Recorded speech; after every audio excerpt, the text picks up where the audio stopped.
Hi, this is Bob from WordPress Training Videos. Today we're going to look at the user section of WordPress and specifically with regard to setting the password, which is probably the main thing. Resetting your password is probably the main thing you're going to want to do in the user section. But there's a lot of things in there for your site admin. So on the left hand side, if you go to the users menu item and click all users, first of all you'll see a list of all the users. So you can go into one of these users and edit it, but we're not going to do this at the moment because first, we're just going to go into your profile, which is the same as clicking edit on your own account. But obviously, if you're managing a WordPress website, there may be other users in here as well, so you can edit certain aspects of their account. But this one here goes to your own account, and this is where you could set your password. And same up here, I can go straight into my profile there. It's the exact same thing. So there is a lot to set in this, to be honest, and actually most of it isn't really that important. So I've got I'm on the Ocean admin color scheme here. That you can go back to default. You can just set this to your taste. This obviously has nothing got to do with the how the website looks. It's just for your own for your viewing, and I find it handy if I'm working on multiple sites, so I can use it for that purpose. But it's just there for whatever you find easy in the eye, I suppose. I'm not going to do all of these things. I'm just going to basically do the important ones. The toolbar is really important. So this is ticked by default. I have it unticked. But that will show this bar up the top. It's normally black, by the way. It normally looks like this. So if I tick that and save it and go to the front end of the site, which I can't do now, but if I was to do that, then it would show that on the front end of the site. It's on by default, so if you're logged into your site and you go to the front end, you'll actually see that black bar up there, and this is where you turn it off if you don't like it. Obviously it doesn't affect the back end, it's just the front end. It can be very handy, and there's a plugin, by the way, that auto hides that, which I found recently. So if you do like the handiness of the bar and want to be able to get rid of it from personally it gets in the way of my design. It kind of bothers me when I'm looking at it. So that's why I leave it off, but you can have it on and it auto hides it, so that's handy. Next thing down is the username. You can't change your username. So there is actually a roundabout way of changing your username, but it involves basically creating another account and with obviously a different username and deleting this one and attributing. It'll ask you to attribute all your posts or pages to that one, but it's a bit of a roundabout thing. But your username is, to all intents and purposes, set. Now this here, I'm just skipping down, the display name publicly. That's what if you comment on a blog post or you make a blog post or your name is displayed on the front end in any way, that's how it'll be displayed. So if I was to just write in a name here, and I'll just do a nickname as well. I'll just capitalize that so we can tell. If I save this now, so scroll down and update the profile. Now this display name publicly, so all I've done is typed in my first name and last name and give myself a nickname. Now I've got all of these other options here that I can display the name publicly as. It'll normally default to your username, and actually that's bad. So I'm going to change it to this. I'm going to get rid of this because that was only for illustration purposes, and I'm going to change it to this nickname. So you would usually, the best, when I say that's bad, I mean it's bad from a security point of view. Your username shouldn't be displayed publicly on the site. So you should always put in a nickname, which is why it's required here, and switch this so that it displays you publicly as your nickname. So I could go back to my username there, but I don't want to. So that's what that's all about. obviously your emails in here. That's required. That's the main thing that you will do setup of an account in a minute, but that's what it started with. All these I'm going to skip them, but you can add them. Some themes might take use of them. A lot of them don't. Same with this. Same with the profile picture. I suppose if you're writing for a blog where it's displaying the profile picture of the author underneath, you'd want to be able to change this, but you have to do it through Gravatar, so I won't get into that. Next, we're looking at the new password, generate password area. This is where you're going to change your password.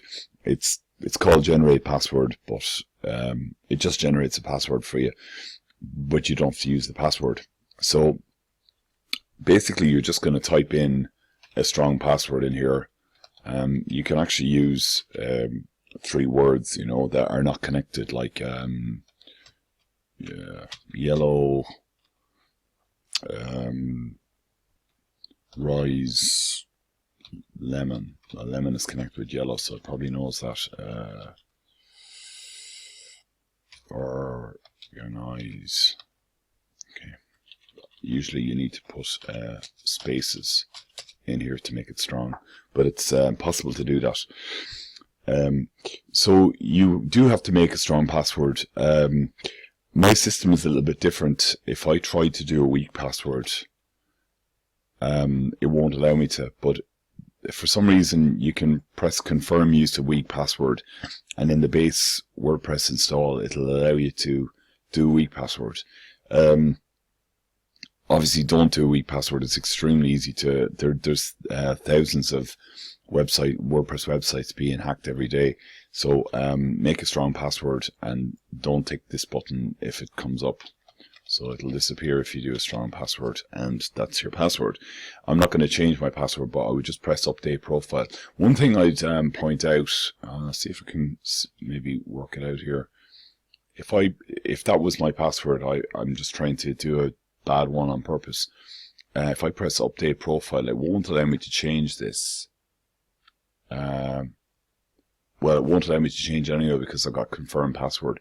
But I know my system is going to give me an error because it's weak, even though I've used this. But when I click update, this is you can pay no attention to that green bar. It's LastPass. I have it on my system. But this here is the only warning you get, and you could miss it. So you might think you've changed your password, and I've seen that happen to a lot of people. But that's all it tells you, that that it's not good enough. So you would want to make sure that you see that. If it hasn't, make sure there's no error.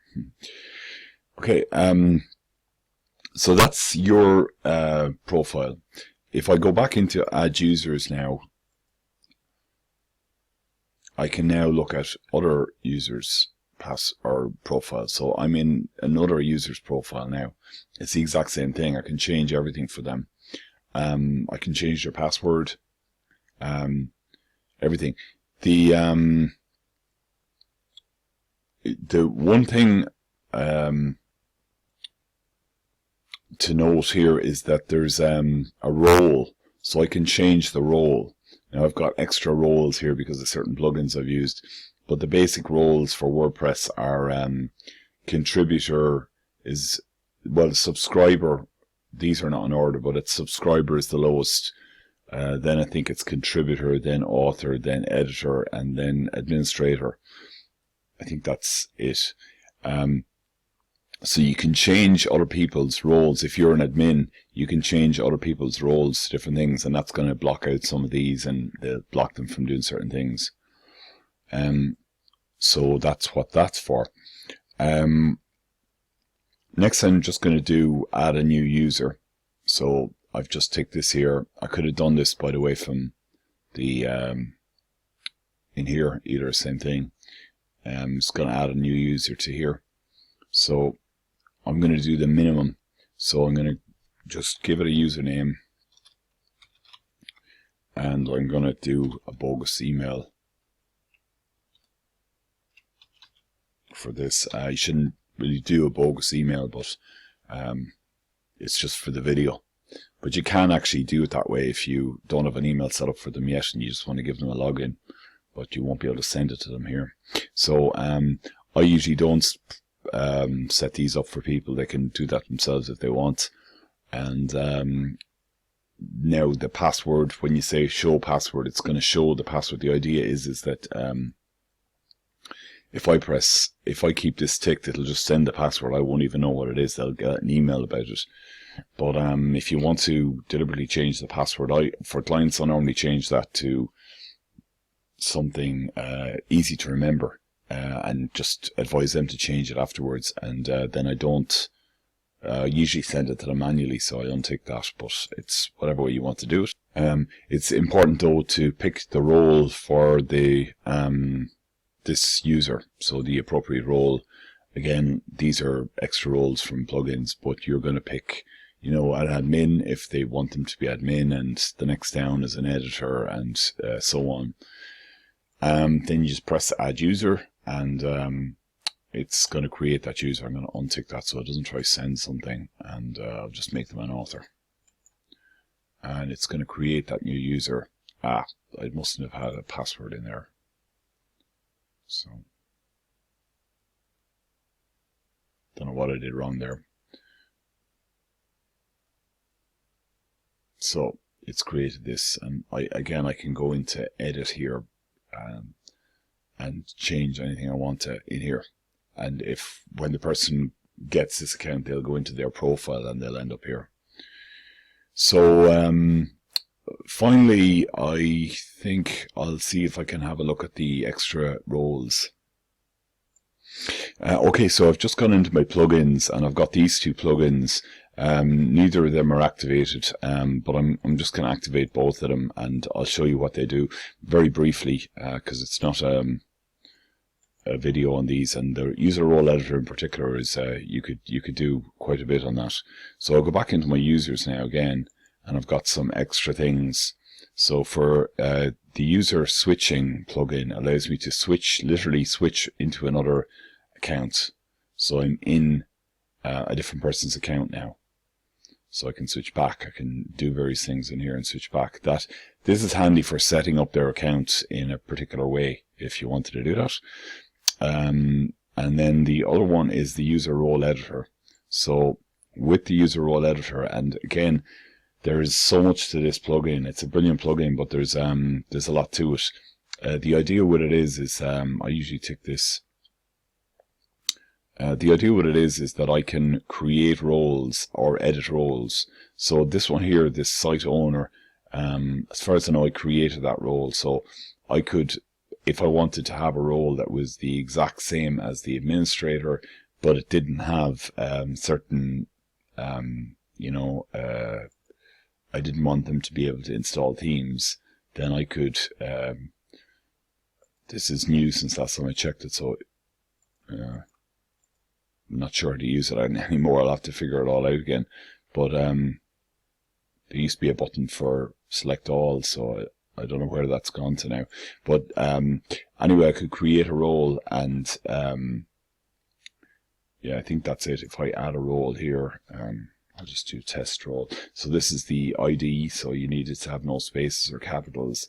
And then this is, something a bit more human readable. And I can make it a copy of something. So I'll just make it a copy of author. Add the role. And we've got it here. And it's got all of the things that an author would have ticked.